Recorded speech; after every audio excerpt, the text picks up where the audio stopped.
दोस्तों यह नांदेड़, लातूर जैसे जिलों से लगता महाराष्ट्र का महत्वपूर्ण परभणी जिला।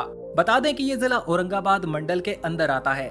इस जिले को संतों की भूमि कहा जाता है क्योंकि यहाँ हिंदू, मुस्लिम, बौद्ध, जैन सभी धर्मों के कई मशहूर संतों की समाधियाँ और दरगाहें मौजूद हैं। परभणी को मिलाकर इस जिले में 9 तहसीलें पाई जाती हैं, जो मिलकर 6251 वर्ग किलोमीटर के इलाके में फैली हुई हैं। इस जिले की ज्योग्राफी की बात करें तो ये महाराष्ट्र के लगभग मध्य में मौजूद है, जो हिंगोली, बुल्धाना, नांदेड़, लातूर, बीड़ और जालना की सीमाओं से घिरा हुआ है।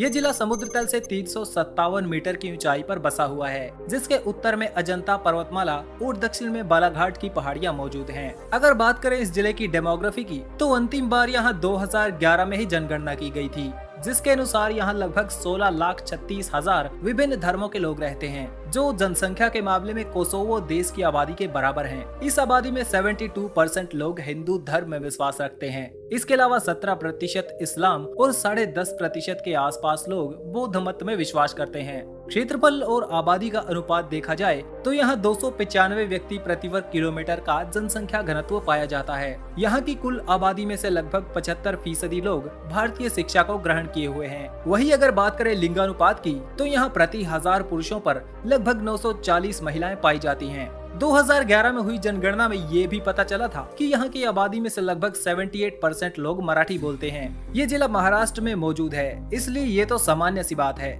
इसके अलावा यहाँ 12% लोग उर्दू, 5% हिंदी और 3% लंबाड़ी भाषा बोलते हैं। इस जिले के इतिहास की बात करें तो परभणी का इतिहास सही मायने में 16वीं शताब्दी से अस्तित्व में नजर आया था। साल 1596 से 1724 तक इस जिले के वर्तमान स्वरूप का एक बहुत बड़ा भाग पाथरी और वासीम की सरकारों के बीच बांट दिया गया था, जो कि उस समय की मुगल सत्ता के अंतर्गत आने वाले बेरार राज्य का अंग हुआ करती थी। 1724 में सकरखेड़ा की लड़ाई के बाद ये संपूर्ण भाग हैदराबाद के निजाम के अधीन आ गया और ये भारत के स्वतंत्र होने तक बना रहा। जैसा कि मैंने पहले बताया था, परभणी को संतों की भूमि कहा जाता है। मराठी हिंदू समुदाय में प्रसिद्ध हुए एक कवि जनाबाई भी यहाँ के गंगाखेड़ में पैदा हुए थे, जो 13वीं सदी के एक महान कवि हुए हैं। मुस्लिमों की तुराबुल हक दरगाह और जैनियों की प्रसिद्ध नीमगिरी गुफाएं काफी प्रसिद्ध हैं। ये भी कहा जाता है कि शिरडी वाले मशहूर साईं बाबा का जन्म भी इसी जिले में हुआ था। अब बात करते हैं परभणी जिले की अर्थव्यवस्था की। ये जिला महाराष्ट्र के सबसे पिछड़े इलाकों में से एक माना जाता है।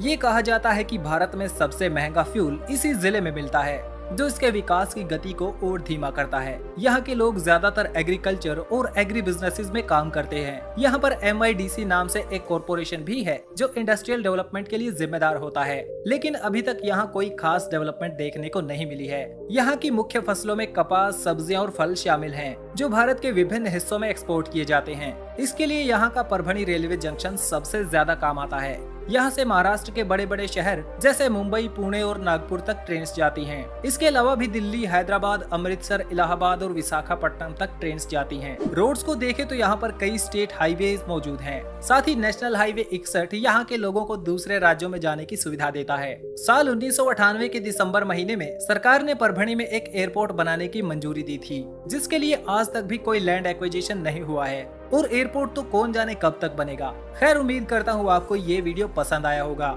इसी के साथ इस वीडियो को यही क्लोज करते हैं। उम्मीद है आप इस वीडियो को अप्रिशिएट करेंगे, लाइक करेंगे और शेयर करेंगे। Thanks for watching. Stay tuned with explore YRS।